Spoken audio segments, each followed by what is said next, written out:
This is Grandmaster Boris Alterman and you're watching Gambit Guide.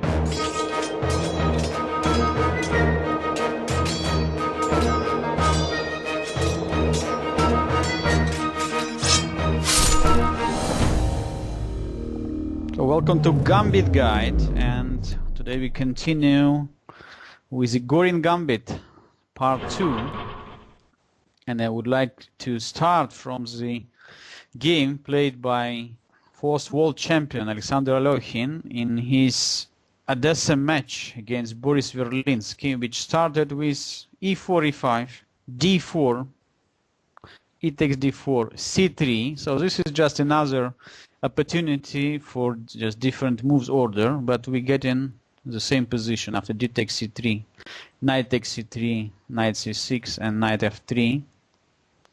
So reaching the classical situation in the Goring Gambit.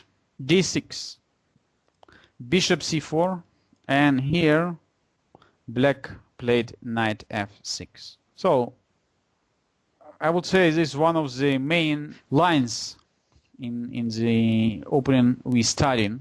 So black is just intending to complete his development by playing bishop e7 and then short castling, then develop his light square bishop, after which it's quite unclear what for white is having the compensation here for the sacrificed pawn.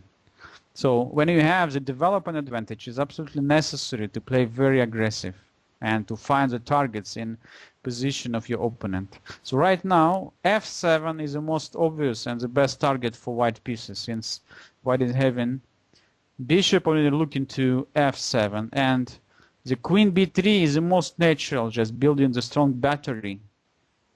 At the same time f7, and black is also has to look at b7 pawn in many variations. Why queen b3 is much better than knight g5? Because knight g5 always could be met by knight e5, attacking the bishop, and now after bishop goes, black would start attacking white's knight on g5 by playing h6, so sending away the knight, and the game becomes very, very unclear. I mean, unclear how white is going to find here some initiative for his sacrificed pawn. So that's why queen b3 is most precise moves order. So in that case, black cannot counterattack with knight a5. After bishop takes f7, king e7, and queen a4, king takes f7 and queen takes a5. Despite the fact white lost his light square bishop, black's king lost the castling rights, and white is having very good initiative in the center. So white is just simply going to castle short side and e4, e5. Black's king is stuck still on f7, so need just time for black to complete his development. It leaves black only two opportunities to protect the pawn on f7. So black can play queen e7 or queen d7. So let's start with queen e7. So this move was tested in the game which Alokhin played in 1943 during the Second World War.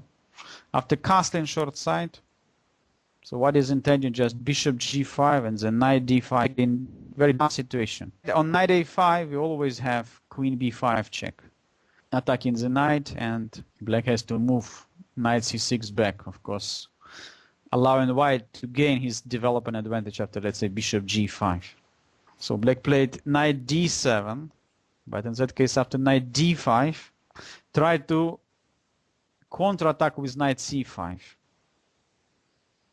queen c3, queen d8, and bishop g5.